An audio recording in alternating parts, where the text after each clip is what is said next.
আচলতে এইটো চতুৰ্থ বাৰ্ষিক আন্তঃৰাষ্ট্ৰীয় টাই সাংস্কৃতিক মহোৎসৱ। ইতিমধ্যে আমি তিনিবাৰকৈ কাকপথাৰ, এবাৰ মাইথং, তৃতীয়বাৰ টেঙাখাত ডিব্ৰুগড় আমি অনুষ্ঠান আয়োজিত কৰিছোঁ। এইবাৰ শদিয়াৰ এই হলৌ গাঁৱত অৱস্থিত এই অনুষ্ঠানটো আমি আৰম্ভ কৰিম জানুৱাৰী মাহৰ 18, 19, 20 আৰু 20, 21, 22 তাৰিখলৈকে, জানুৱাৰী 2026। এই অনুষ্ঠানটো সাধাৰণতে সমগ্ৰ পৃথিৱীত যিমানবিলাক বিভিন্ন ঠাইত সিঁচৰতি হৈ থকা টাই জনগোষ্ঠীৰ মানুহ আছে, সেই মানুহখিনিক আমি ইয়ালৈ আমন্ত্ৰণ জনাওঁ আৰু তেওঁলোক প্ৰায়বিলাকে ইয়ালৈ আহে আৰু ইয়াত সকলো জ্ঞাতি একত্ৰিত হৈ আমি এষাৰ মাত মাতোঁ, কথা পাতোঁ আৰু এসাঁজ ভাত আমি একেলগে খাওঁ। এইটো হ'ল টাই জনগোষ্ঠীৰ মানুহবিলাকৰ ভাষা, সাহিত্য, সংস্কৃতি, তেওঁলোকৰ সাজপাৰ, এই গোটেইবিলাকৰ আদান প্ৰদানৰ চিন্তা চৰ্চা আদান প্ৰদান হয়। তাৰোপৰি যেনেকৈ চাওলুং চুকাফাই 1228 খ্ৰীষ্টাব্দত সৌমাৰখণ্ডত ইয়াত উপস্থিত হৈ বিভিন্ন জনগোষ্ঠীৰ মাজত একতাৰ দোলেৰে বান্ধি এখন অসম গঢ়িছিলে, আমি তাৰ কাৰণে ইয়াত সদায় এখন মিতিৰ মেল পাতোঁ, যিখন মিতিৰ মেলত এইবাৰ বিশেষকৈ আমাৰ ওচৰৰ অৰুণাচলৰ টাই মানুহখিনিৰ বাহিৰেও আমাৰ যিখিনি মিচিমি মানুহ আছে, আদি মানুহ আছে, অন্যান্য জনগোষ্ঠী আছে, চিংফৌ আছে, টাংচা আছে, এই গোটেই মানুহখিনি গোট খাব। আমি তেওঁলোকৰ লগত এখন বৃহৎ সভা এখন একত্ৰিত হ'ম আৰু তেওঁলোকৰ লগত আমি ঐক্য আৰু সম্প্ৰীতিৰ এটা নতুন ৰাস্তা, নতুন এটা পথ আমি নিৰ্মাণ কৰিবলৈ চেষ্টা কৰিম।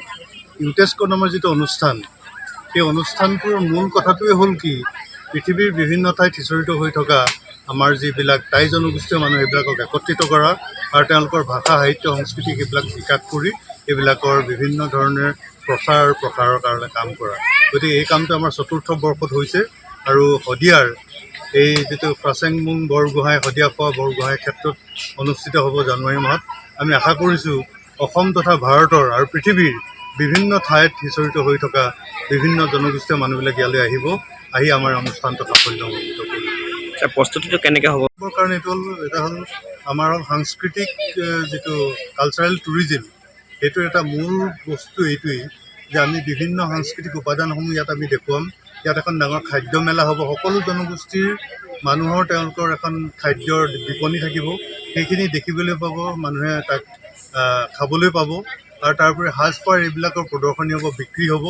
এই গোটেইখিনিৰ জৰিয়তে আমি এটা সাংস্কৃতিক বিনিময় যিহেতু আমি ইয়াত কৰিম, সাংস্কৃতিক অনুষ্ঠান হ'ব, ইয়াত বিভিন্ন গীত, নৃত্য, নাটক এইবিলাক হ'ব বিভিন্ন জনগোষ্ঠীৰ, আৰু তাৰ জৰিয়তে আমি সাংস্কৃতিক যিটো আমাৰ কালচাৰেল টুৰিজিম, সেইটোক আমি প্ৰমোট কৰাৰ কাৰণে চেষ্টা কৰিছোঁ। আৰু যিহেতু শদিয়াখন এখন সাংস্কৃতিকভাৱে অত্যন্ত চহকী এখন ঠাই আৰু ইয়াত বিভিন্ন জনগোষ্ঠী আছে, এই জনগোষ্ঠীবিলাক সকলোবিলাক জনগোষ্ঠীৰ সংস্কৃতিবিলাক মানুহে একেটা সময়তে ওচৰলৈ গৈ চাবলৈ পাব, এইটো আমি ব্যৱস্থা কৰিছোঁ।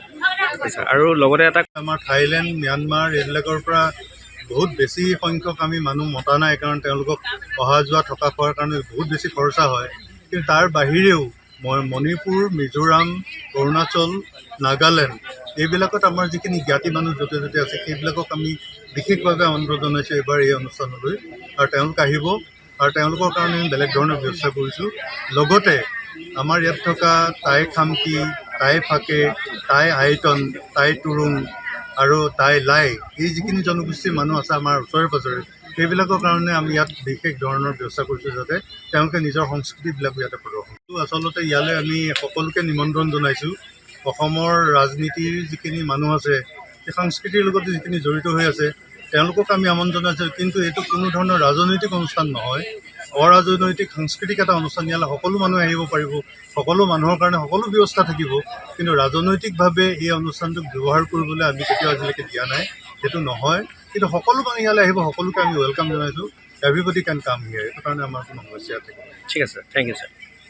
যিখিনি আমাৰ আলহী অতিথি বাহিৰৰ পৰা আহিব, বিদেশী মানুহ, সেইখিনিক আমি তিনিচুকীয়া বা অন্যান্য ঠাইত তেনেকৈ তেওঁলোকক ৰখাৰ কাৰণে আমি ব্যৱস্থা কৰিম। আৰু অন্যান্য ৰাজ্যৰ পৰা আমাৰ যেনেকৈ মণিপুৰত পৰা টাইলাইসকল আহিব, মেইটাইসকল আহিব, সেইবিলাকক আমি ইয়াতে ওচৰত গাঁৱৰ যিখিনি ৰাইজ আছে, তেওঁলোকৰ ঘৰে ঘৰে বিভিন্ন ধৰণে ৰখাৰ, হোমষ্টে কৰাৰ এটা ব্যৱস্থা আমি হাতত ৰাখিছোঁ। আৰু তাৰোপৰি অৰুণাচলৰ অসমৰ বিভিন্ন ঠাইৰ পৰা অহা অন্যান্য যিবিলাক জনগোষ্ঠীয় মানুহ, সেইবিলাকৰ কাৰণে আমাৰ ইয়াত কিছুমান জনগোষ্ঠীয় হাট বনোৱা হ'ব, তেওঁলোক তাতো থাকিব পাৰিব। আৰু ওচৰে পাজৰে মানুহৰ ঘৰতো তেওঁলোকক আমি ৰখাৰ ব্যৱস্থা কৰিম আৰু সামগ্ৰিকভাৱে ইয়াতে অনুষ্ঠান চলি থাকিব। খোৱা বোৱা গোটেইখিনি আমি আনুষ্ঠানিকভাৱে ইয়াতে কৰিম আৰু বিদেশৰ পৰ্যটকসকলৰ কাৰণে আমি অসম আৰু অৰুণাচলৰ বিভিন্ন গুৰুত্বপূৰ্ণ ঠাইবিলাকলৈ লৈ গৈ তেওঁলোকক সেইবিলাক আমি দেখুওৱাৰ এটা ব্যৱস্থা কৰিম। ছাৰ যিহেতু